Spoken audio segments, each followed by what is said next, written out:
Okay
या तालुक्याचे कर्तृत्ववान आमदार अभिजिताबा पाटील यांच्या प्रयत्नातून मुख्यमंत्री साहेबांनी नागपूर ते गोवा हा शक्तीपीठ महामार्ग माड्याजवळून नेण्याचा जो निर्णय घेतला तो माडेकर म्हणून मला अतिशय त्याचा आनंद झाला।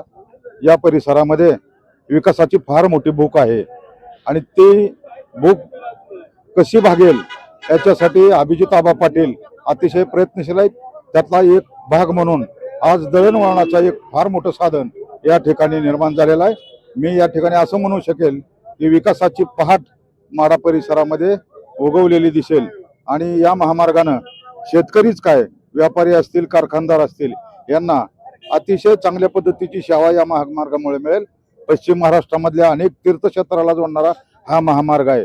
आता काल परवा आम्हाला एक बातमी ऐकायला मिळाली की पंढरपूर तालुक्यामधून सांगोल्यामधून या महामार्गाला विरोध होतोय, माडा भागातून नेण्यासाठी त्यांचा विरोध आहे। परंतु आता याच ठिकाणी सांगितलं गेलं की अनेक तीर्थक्षेत्र जोडलीत, आता त्या तीर्थक्षेत्रामधून जाणारा हा महामार्ग वाचवायचं काम त्या तीर्थक्षेत्रातल्या देवांचं काम आहे, ते बघून घेतील।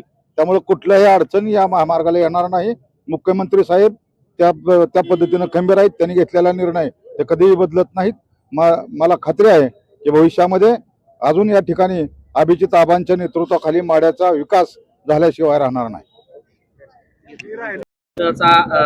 मोकळा झालेला आहे, तर माडेकर म्हणून काय वाटतं? आज आम्हाला माडेकर म्हणून फार असा आनंद झालेला। आम्ही पेढे वाटून त्याचं स्वागत केलंय, फटाका वाजून त्याचं स्वागत केलंय।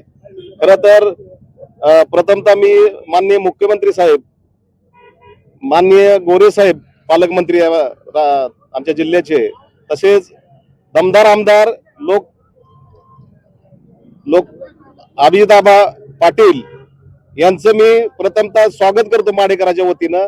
कारण या महाराष्ट्र राज्याचा महत्वाकांक्षी प्रकल्प हा शक्तीपीठ मार्ग हा या माडा किंवा छत्रपती शिवाजी महाराजांचे जे कुळदैवत आहेत त्या कुळदैवत जोडणारा शक्तीपीठ मार्ग आहे। आणि हा मार्ग जाणारे मार्ग असे आहेत की त्या ठिकाणी सावतामाळे असतील, संत सावतामाळे असतील, निरा नरसिंगपूर असेल, शिंगणापूर असेल, ज्योतिबा असेल, बाळूमामाचं आदमापूर असेल, असे सर्व देवस्थाने जोडणारा आणि लोकांच्या मनातला हा प्रकल्प आहे। आणि तो अशा भागातून जातोय की ज्या जो भागावर म्हणजे अविकसित भाग आहे आणि तो विकसित भाग होणार आहे. यामुळे या भागाचा निश्चित विकास होणार आहे. आम्ही माडेकर खूप दिवसापासून या असा आमच्या भागातून रस्ता जाण्याची खूप अशी आम्ही आतुरतेने वाट पाहत होतो, परंतु या माढा तालुक्याचे आमदार अभिजित पाटील साहेब यांनी यांच्या विशेष प्रयत्नातून मुख्यमंत्री साहेबांना ह्या गोष्टी पटवून देण्यामध्ये ते यशस्वी झाले आणि आमच्या भागातून हा महामार्ग जातोय.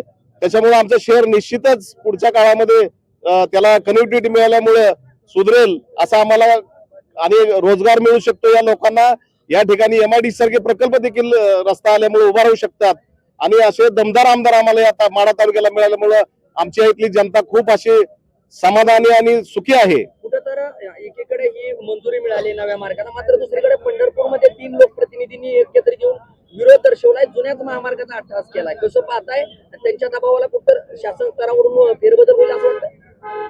खरं तर हा त्यांनी जी काय विरोध दर्शवायचं काम केलंय ते जिल्हा परिषदच्या निवडणुका हे डोळ्यासमोर ठेवून खरं तर हा विरोध दर्शवलेला आहे. कारण असं काही होणार नाही. कारण हा प्रकल्प सुचवलेला जो आहे आणि मुख्यमंत्र्यांनी जी मनात घेतलेला प्रकल्प आहे याची कारण अशी आहेत की हा मार्ग जाणार आहे, हा मार्ग अविकसित भागातून विकास करणारा आहे. त्याच्यामुळं ज्या बाजूनी एक हायवे ऑलरेडी जातोय आणि त्या हायवेला पॅरलल हायवे नेण्यापेक्षा आणि मुळातच त्या हायवेला देखील वाहतूक सध्या कमी आहे आणि त्याच बाजूने अजून एखादा हायवे जाणं त्यातून काही निष्पन्न होणार नाही. परंतु ह्या हायवेचं ज्यावेळेला अविकसित भागातून गेल्यामुळं ह्या भागातील जनतेचा निश्चितपणे विकास होणार आहे.